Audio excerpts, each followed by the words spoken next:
Good evening, everyone. Welcome back to my channel, True Crime with Jess. As I mentioned in my brief video that I put up, now I haven't got a new router, but I'm just hoping, fingers crossed, I can get this one up to you. And it's from a show I've done a few stories from this show, and it's Britain's Darkest Taboos, and it's, would you call it controversial? I suppose you would. Britain's first white honour killing. It's a bit of a one, but I'm gonna do it because it is very, very sad for this girl.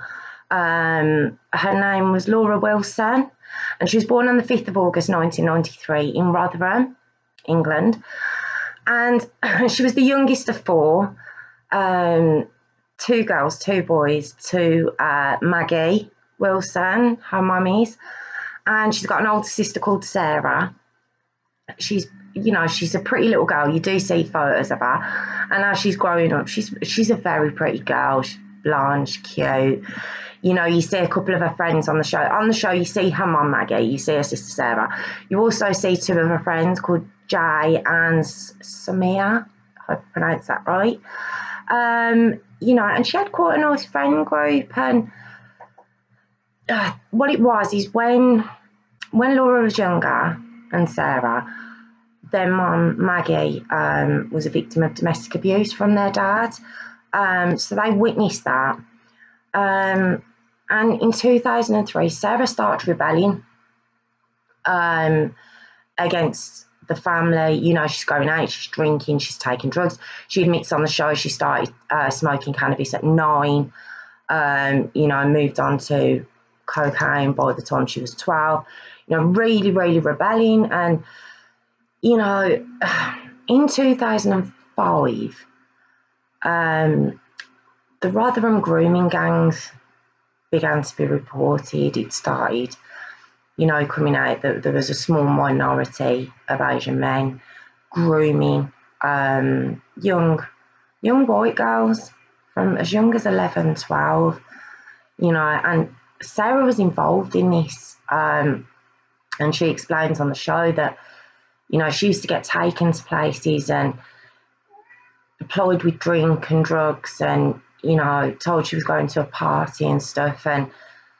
in the end, she'd end up with just in a car with one man. And if you didn't do anything with them, they'd just leave you where you'd gone to, miles and miles away from home. And she was in this circle, this vicious circle. And when she was at home, through the drugs, she'd be able to come down. She's obviously conflicted about what she's doing when she's out. And she became quite violent, Sarah did, towards Maggie and towards Laura. Now, Laura was only young at the time. But it said that Sarah was groomed. She was groomed, into taking these drugs and the alcohol. And, social services do become involved because they're worried about Laura following on and, falling into the same trap. And Maggie does say on the show, Laura wouldn't do that. She wasn't that kind of child. She wouldn't, she wouldn't get involved in that. And anyway, over the next year, Sarah manages to escape the gangs and she gets off the drugs and she gets herself straight. And, by the time Laura's 14, the family dynamics, it's on track. It's getting there. And she starts seeing a lad. Now, on the show, the professionals call him Ashgar. Maggie, Sarah, and Laura's friends call him Ashjack. So I'm going to call him Ashtak. So I'm going to call him that. Ashgar, his name was. Now, Laura's 14, he was 15. They met in school. And Laura falls for him, hook, line and sinker. He did have a bit of a reputation. He had a bit of an attitude, a bit of a bad boy. He didn't have any criminal convictions, but he used to pretend that he did. And he'd brag to everyone that he'd robbed his mum's car or, he'd gotten into trouble. And, they all admit on the show it was lies. It was lies. He just liked to kind of, I suppose, big himself up and make himself look stronger in his friend group. It was a very patriarchal kind of group, and men had to be men, and you know, he was quite arrogant. You know, this was him, but Ashgar was from a very traditional Muslim family. So when he was out seeing Laura, you know, drinking, smoking, you know, all of this was kept hidden from his life at home. You know, he had two lives basically. He was this very good Muslim boy at home, and then out on the streets, he was a Jack the Lad. Like I say, he smoked, he drank. You know, he had this completely other life. But the fact was, he's from the get-go, Ashgar was never going to stay with Laura. You know, he was from a very traditional Muslim family. It would have been expected of him to marry a Muslim girl. And, you know, it's said on the show that maybe he was conflicted in his feelings, you know, between his family and Laura. Maybe he did feel something for Laura, but they did get in physical fights. You know, it's quite a violent relationship. They're only young, you know, so it's still at that play fighting kind of age, but it'd go beyond that. And Laura's quite feisty, you know, she'd stand up for herself, but yeah, it's quite a physical relationship. But in 2009, Ashgar, he finishes with Laura. Just, you know, they'd had ups and downs, they'd been on and off, but this was, you know, he finished with her, he was seeing somebody else. And, oh, she was heartbroken. You know, her mum explained she was absolutely devastated. I mean, this was beyond first love, you know, she'd give anything for him. But she makes a big mistake in being so desperate to get him back. You know, but girls do it. You know, she ends up seeing one of Ashgar's friends, and his name's Ishaq Hussein, but they all call him Zach. Now, Zach was married. You know, he had a life as well, separate from this group. And she starts seeing him to get, you know, to get at Ashgar and, you know, just try and get him back, I suppose, or show him what he's missing. I'm not sure, but Laura, at 16, gets pregnant with Zach's baby. Now, Samia, her friend on there, does say that initially, when she tells her she's pregnant, when Laura tells Samia she's pregnant, she does say it's Ashgar's, but she comes clean very soon. She's obviously, it's what she wants, it's what she'd love, you know, this happy ever after, but she does come clean and say it's Zach's baby. It becomes common knowledge, and Ashgar finishes with her completely. He's done. You know, she's actually slept with a friend of his, and not only slept with them, got pregnant with a friend of his and from their friend group. Now, that would have been it for him. Any chance that they might have reconciled, because like I say, they were on and off. There was a possible chance they could have maybe sorted something out. Well, in Laura's mind, maybe, because I don't think he was ever going to stay with her. I don't think this was ever going to be a happy ever after. You know, and like I say, he was completely finished with Laura, but he continued to sleep with her. Ashgar did, and it was obvious he was using her. But because she was so desperate to be with this lad, she put up with it.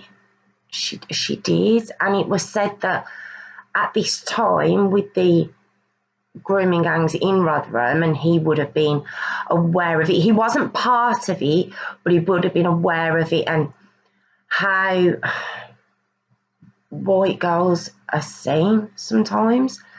You know, easy, you know, they're asking for it really. You know, they're out in the parks, they're happy to drink. You know, they get no respect at all from these grooming gangs. And he would have seen that, so he would have, it said he was influenced by that, and he treated Laura accordingly. She'd slept with one of his friends, you know, as wrong as it is, that mind frame, he would have seen that, well, she's no better, that I'm going to treat her accordingly. And in this time, Zach and Ashgar, bear in mind Zach slept with Ashgar's ex-girlfriend, but they got really close. These two did. And on the other side, in June 2010, Laura gives birth to a little baby girl called Alicia. You know, and she's so proud of her. She really is, and she's got the beginnings of a really good mom. She's so young, but you know, she loves this little girl. You know, her family. So she was really, really good. But what was blinding her was her love still for Ashgar. I'm really sorry about that. My cat has just changed my lighting, so I really apologise. I don't even know what he's done. Right, bear with me. Right, I think that's it. Yeah, there we go. Right, I'm sorry about that. Now, like I say, Laura has her baby girl. It's completely thrown me off. I'm sorry. If you could see this cat at this moment in time, he's terrible. His name's Salem, says it all. Now, around this time, Ashgar was sent to Pakistan. You know, maybe to find a girlfriend or a wife, or, you know, there was something behind it, but he returns. And when he comes back, he does come back single and gets in touch with Laura and continues to use her again. You know, and she's a mom now, but her love for him just seemed to shadow everything, really. Now, Laura would have thought that Ashgar loved her, you know, because he'd come back from Pakistan, he's come back single, and he's come back to her. But her friends say that it was a case of, if there was no one else around, if there was no one else readily available, he'd phone Laura or he'd go to her. You know, it's said on the show, you've got Dr. Kerry Nixon, who says that Laura basically served a purpose. It's horrible, but that's how he would have seen her at that point. In his eyes, she's lost any respect she had from him when she did what she did. Now, it said he would never have settled with her at all, but there probably was feelings there for her. And then she sleeps with one of his friends. She has a baby for one of his friends.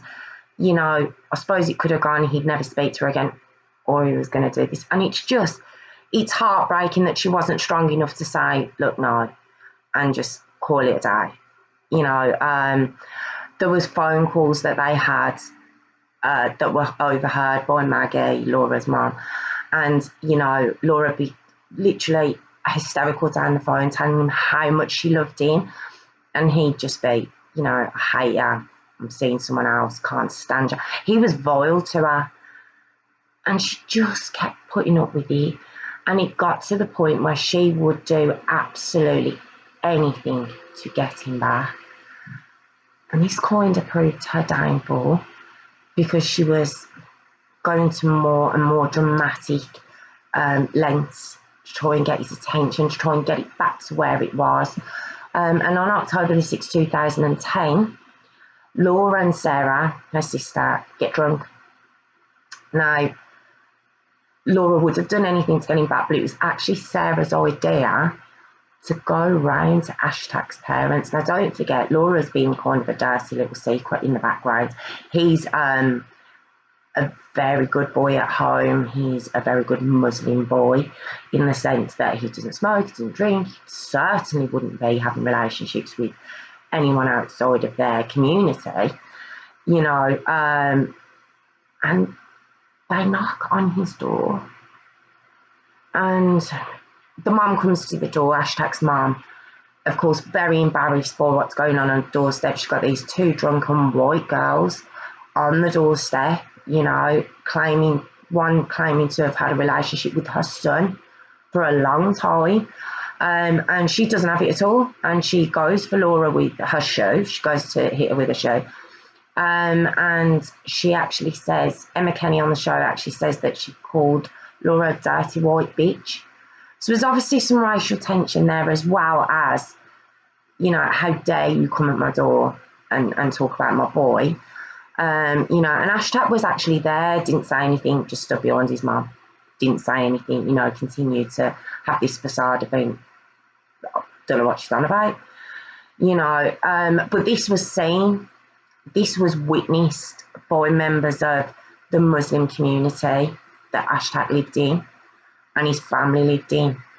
Now this was, it was very shameful. It was very, very shameful within their community for this to have happened. But Laura and Sarah don't stop there.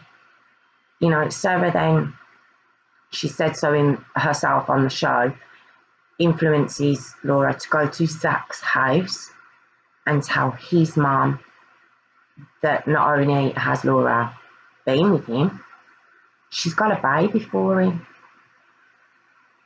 Of course, Zach denies this. You know, he's always denied Alicia anyway. And it's said on the show that there's a saying, and look, we say blood's thicker than water. I mean, you know, families, you know, the love you have for your family is a lot more than a love you'd have for your family. You know, it's much stronger. Well, there's a saying within the Muslim community that honour is thicker than blood. I think we know what that means. And that's Dr. Kevin Nixon that says that. And Ashgar's very angry. He's really angry over what's happened. And he wants to punish Laura severely. Now, over the next few days, Ashgar and Zach, they plan to seriously harm Laura, even kill her. There's talks of guns, there's talks of knives, there's a saying called beans on toast, meaning a spilling of blood. I haven't heard that, but it's what's said on the show. Now, on Saturday the 9th of October 2010, it's just awful. Laura's out with one of her friends and Sarah's babysitting Alicia for her. You know, and she was supposed to be back by 9 o'clock. So Sarah calls Maggie, obviously their mum, and says she was supposed to be back. She's not answering her phone. So Maggie calls Laura at 11:15. And Laura answers and she says, you know, I'm not going to be long. I'll be back soon, you know, don't worry. And it's actually the last time Maggie ever speaks to Laura again. That was the last conversation she has with her, with Laura, by saying she's not going to be late, she'll be back soon. But what's actually happening is Laura's meeting Ashtak at the canal. There's a canal not far from where they live, and you do see it on the show. And they arranged to meet. Ashtak asked Laura to meet him at the canal at 12 midnight. It's October, it's cold, it's dark, there's no cameras, there's no lighting. Oh, the love she must have had for this boy must have took over everything in her brain, every bit of common sense, everything. Now, on the Sunday morning, Laura's not home, she's still not back. But on the show, Maggie does say because she knew deep down that Laura is gone. Obviously, she didn't know for a fact, but you know, I do hear it a lot on these shows, especially from the moms, that they just get a gut feeling and they know that something absolutely awful's happened to their child. And on the Sunday afternoon, a friend calls Maggie and says that she knows Laura went to meet Ashak down at the canal. So Maggie calls the police. And Ashak, trying to be a bit sly, texts one of Laura's friends called Jay, asking if she's seen Laura. You know, very, very cute, very sly, trying to make it look like, oh my God, I haven't seen her. And on the Monday, so when she met Ashtak, it would have been the Saturday, now it's the Monday. So, you know, 2 days later, they still haven't had, you can't imagine what they were going through. So Sarah gets a search party going. She goes on Facebook, tries to get as many people as possible in the area to help. And they go down to the canal. And she says, she describes it as seeing what looks like cherries on the floor, squashed, like quite a big red patch. And then they find Laura's shoe. And Sarah says she just fell down onto the floor. She knows, she's in the canal, she knows. Now they find the police, divers come in, and it does take them 2 days, but they do find Laura in the canal. Now, Sarah does blame herself, she does, because it was her idea to go and knock on these doors. And, you know, she sits on the show and she says, it should have been me. I had nothing to lose. I didn't have a daughter. It was my idea to knock on their doors. It was me who'd been involved in, you know, with the drugs and everything. And it is a shame because she blames herself 100%. And like saying all these crimes, I think 100% of the blame goes to the person who killed them. Yes, there's ifs and buts, and I could have done this, I could have done that. But the fact is, he was never going to accept Laura. You know, it was only a matter of time before she blew anyway. You know, there's only so much you can be denied and be hurt and used before you do fight back in one way or another. And you do feel for Sarah. You know, part of you is obviously annoyed when you hear the story, because you're like, why would you advise her of doing that? You know, but it also can't be put at her door what happened after. You know, no one would have ever thought that would have happened. And Sarah and Maggie go to see Laura one last time at the hospital, and they say they're only allowed to see her from a chin, like from her eyebrows to a chin, because they'd had to shave her head, and you just couldn't, it would have been too distressing to show any more of her. But even from there, they could see a stab wound in her face. The police from then go and arrest and charge Ashgar and Zach with murder. They both plead not guilty. Now, the trial was set for May 2011. And when Maggie said she went to the court and she was looking at Ashgar and she was looking at Zach, you know, trying to catch the rod, they were laughing, they were joking, no remorse whatsoever. Very, Ashgar especially, very proud of what he'd done. You know, he'd been bragging to his friends about what he'd done. You know, he obviously pled not guilty there, but everyone knew at home. He'd said something like, I'm going to be famous, something along those lines to, you know, any of his friends that had listened, kind of thing. And it was just no remorse whatsoever. He felt he'd avenged his family, so it was okay. And it was said that on the night Laura went to meet Ashgar, and she got down there, her believing, you know, fully that they're going to rekindle something and, you know, maybe they can start something up again. Him obviously planning something very different. When she gets there, which was not long after the phone call to her mom that I mentioned, he slit her throat, stabbed her a number of times, and threw her into the canal. But Laura was a fighter. There was a lot of defence wounds, the pathologist said. You know, she really gave a fight. And when he threw her into the canal, she tried desperately to get out. Desperately. Now, Laura had 40 plus stab wounds. And a lot of them were actually to her head and to her face. And it was said that they were wounds from Ashgar trying to keep her under the water to stop her getting out. This poor 16-year-old girl is fighting for her life in the water. She's already been stabbed. She had a throat slit, and she's fighting for her life to get out of this canal. And he was actually stabbing her to stop, like, to keep her down, in her face, in her head. 40 plus stab wounds. This wasn't, you know, what would you call it? What do they call it when it's just a knee-jerk reaction? It wasn't that. It was planned. It wasn't a crime of passion, should I say? It wasn't something quick and, oh my God, well done. It was planned. He meant to kill her. He wanted to make sure she wasn't getting out of that canal. And when all the evidence has been presented at the trial, and there's no way he's arguing his way out of it, the proof's there.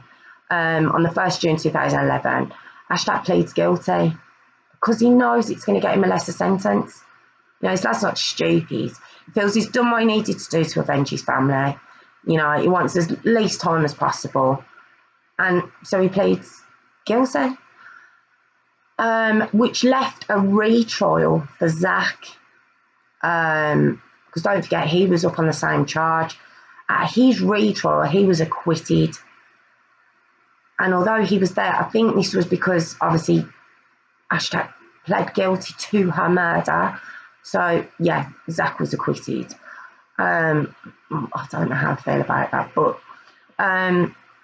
the sentencing was on December the 21st, 2011, and Ashgar was actually given 17 and a half years, which, when you say it like that, nothing would be good enough. I was only saying in my last story about Seth Jackson, the American justice system, the time they are sentenced to, I just always find it amazing, and it fits the crime 9 times out of 10. But 17 and a half years, it's a long time considering he's 18, but he is only 18. Well, he was, should I say, in 2011. So when he gets released, he'll only be 34, 35. He can come out. He can, walk back into his family, the man. He got rid. Apparently it said the word cuffer when talking about a while ago. The cuffer's been taught a lesson, apparently. And he'll walk into the family home avenged, and have the bunting out for him because he restored honour to his family. Come on, I just find this one really. I'll use the word controversial. Now I don't know if controversial is the right word. I just find it so. This is probably my hardest one to get my head around because I don't get that mentality. I don't. It's called an honour killing. It's been said at times, and I do agree, it's a dishonour killing. It's not an honour killing. It's a killing. No two ways about it. That's what he did. He killed her because she dared to tell his mom what he'd been up to. I mean, so I told the teacher, it's crazy. And it's very much what kids would do. I'm telling you, Mom.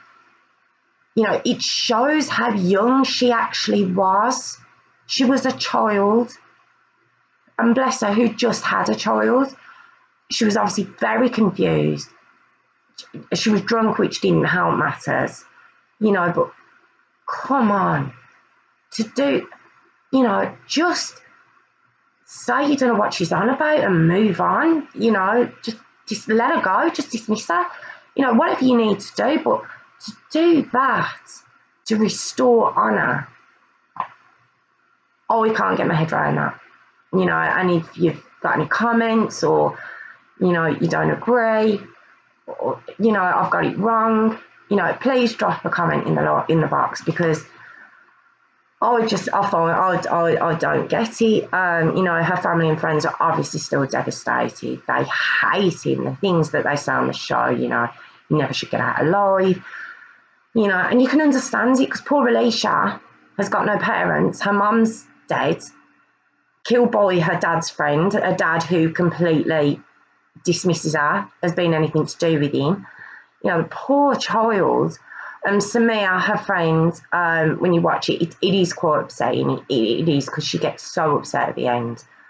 You know, you can see how close they were. There's photos of them growing up. You know, they were so close. You know, you see Maggie and Sarah. They go down to the canal at the end of the show, and you know, do say they don't go down. They haven't been down there since they found out about Laura.